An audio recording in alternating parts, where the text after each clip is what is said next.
Ya, lalu seperti apa sebenarnya ambisi Trump mencaplok sejumlah negara? Rekan kami Krisania Suhartanto sudah siap untuk mengulasnya. Ya, Krisania, seperti apa sebenarnya ambisi Trump ini mencaplok sejumlah negara dan negara mana saja yang terancam dicaplok? Silahkan.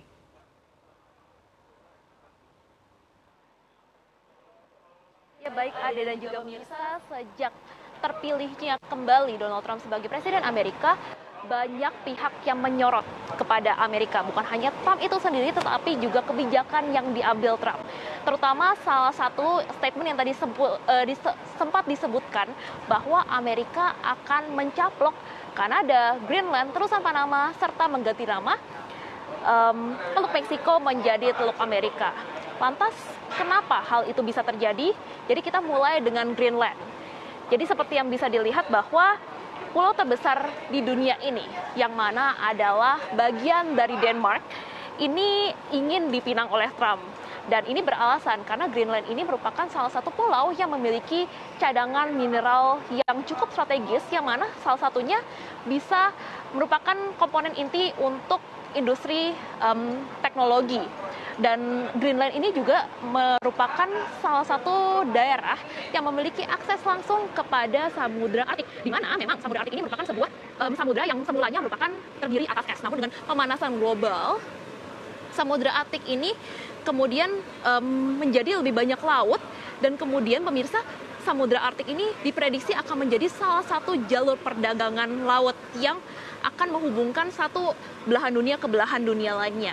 Kemudian seperti yang dilihat ada terusan Panama. Mengapa sih Trump ingin mengambil terusan Panama?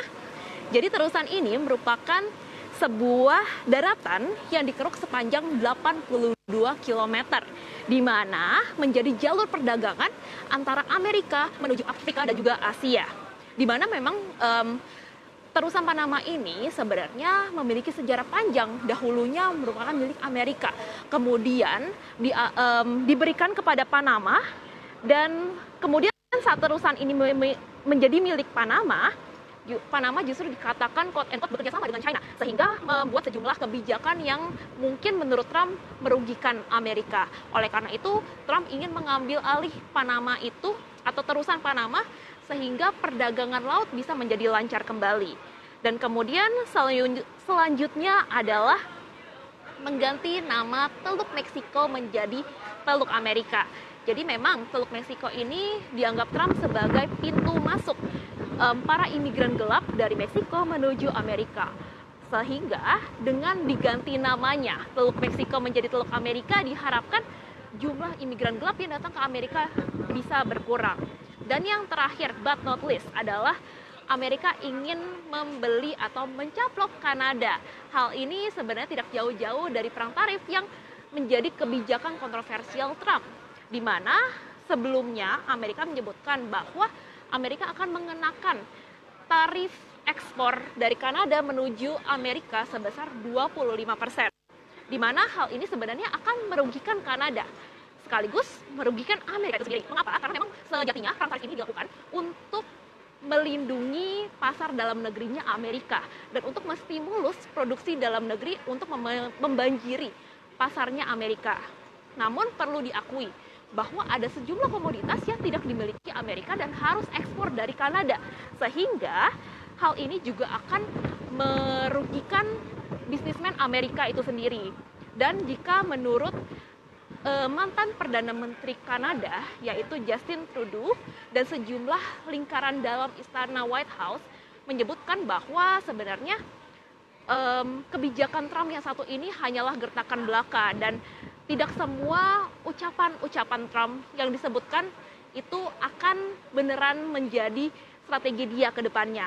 Kembali ke studio. Ya, sangat ambisius sekali ya, terlihat rencana Trump yang sangat strategis untuk menguasai beragam belahan dunia, tidak hanya Amerika Serikat saja. Lalu apa saja sebenarnya menurut Anda, Krisania, dampaknya jika Trump benar menjalankan keinginannya untuk dunia ini, dan juga seperti apa dampak secara spesifik ke Indonesia khususnya? Ya, baik Ade dan juga Sania dan juga pemirsa, sebenarnya dibalik semua alasan mengapa Trump membuat kebijakan ataupun statement yang kontroversial tersebut. Sebenarnya hal itu membuat Amerika memiliki daya tarik ataupun semua all eyes on Amerika gitu. Dan hal ini memberikan tekanan yang lebih kuat kepada negara-negara yang menjadi negara Amerika itu sendiri, dan membuat Amerika bisa mendapatkan kesepakatan yang menguntungkan serta melindungi industri dalam negerinya mereka. Namun di sisi lain hal ini menjadi polemik tersendiri, terutama soal tarif dagang, di mana memang Kanada yang tadi disebutkan bahwa Kanada dikenakan tarif dagang oleh Amerika, dan tidak hanya Kanada pemirsa, tapi juga ada Meksiko dan juga China yang dikenakan tarif dagang sebesar 25% dari Amerika. Dan hal ini pun bisa membuat terjadinya polemik, dan gak cuma di Amerika atau 4 negara itu, tapi juga di seluruh dunia. Mengapa? Karena memang jika tarif dagang ini ataupun hal ini dilakukan dapat mengganggu stabilitas ekonomi global dengan meningkatkan ketidakpastian perdagangan secara global, termasuk di Indonesia. Di mana jika Trump terus melakukan hal ini, banyak investor yang akan melihat Amerika sebagai sesuatu yang menarik, dan mereka akan cenderung menggelontorkan duitnya ke Amerika. Sementara negara-negara lain termasuk Indonesia yang merupakan emerging countries akan terkena imbasnya. Dan menurut pengamat kebijakan hubungan internasional UGM Nur Rahmat Yuliantoro, hal ini bahkan mampu mengganggu iklim investasi di dunia termasuk Indonesia. Sebagai konsekuensinya, hal ini akan memperlambat pertumbuhan ekonomi serta menurunkan nilai tukar rupiah terhadap dolar, dan juga akan berimbas kepada tidak kurang menariknya surat berharga negara atau SBN.